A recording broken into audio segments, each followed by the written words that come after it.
must go, that the fate of your payslip rests squarely in your hands. You will have an opportunity next year to participate in reclaiming the dignity of your payslip. I want to ask all Kenyan workers, all payslip holders, to ensure they have registered as a voter and they have influenced and persuaded two others to do the same.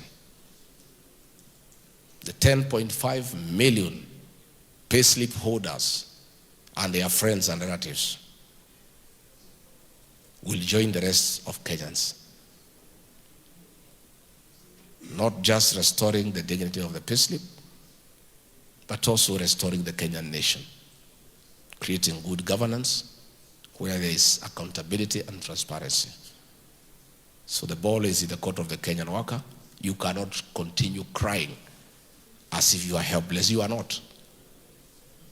Much as you are suffering indignity, much as you feel suffocated, you have a chance in another 14, 15 months to be an active participant in deciding your own fate and how you want to be governed and how you want your payslip to look like. Secondly, the people entrusted to speak for the Kenyan workers have abandoned them. The Atwolis of this world are a disgrace to the Kenyan worker. I cannot understand how workers every year, every time there is an election for Kotu, they go and vote back this Mzee. I can't understand. And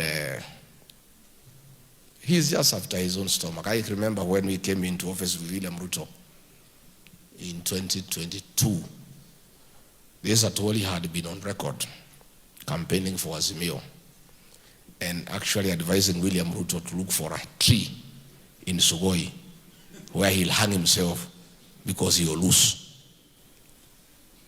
I couldn't believe it when I found him in State House when we went in. And he was there laughing and dancing on the corridor. He was brought by Musalia and Wetangula to see William Ruto. And I asked William Ruto, how come Atwoli is here? I thought this man was saying that you should look for a tree in your compound to hang because you cannot be president. He laughed sheepishly and told me, Rigathi, you don't seem to understand this country.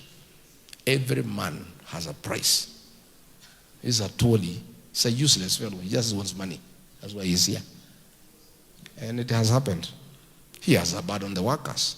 He is now the lead praise singer of the William Ruto praise and worship team. He's the lead soloist. He sings with both bass and soprano. To praise a man who has made the lives of workers hell. To sing praises to a man who has impoverished Kenyan workers. To affirm a man who have made workers beggars in their own country. The workers of Kenya, since you seem to be unable to remove this man, my proposal to Kenyan workers is about time we created another alternative organization to champion the rights of the Kenyan workers so that workers have a choice. They don't have to be in court. I want to urge you to start forming that body. I know William Ruto, through the Registrar of Trade Unions, will frustrate the registration of that organization. But again, mine is just to assure you, get your paperwork in order, get the members in order. Next year, in October, when we are in office, we shall register the new organization that will champion the interest of the Kenyan worker.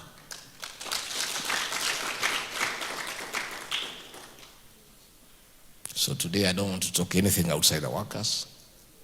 Mine is just to feel bad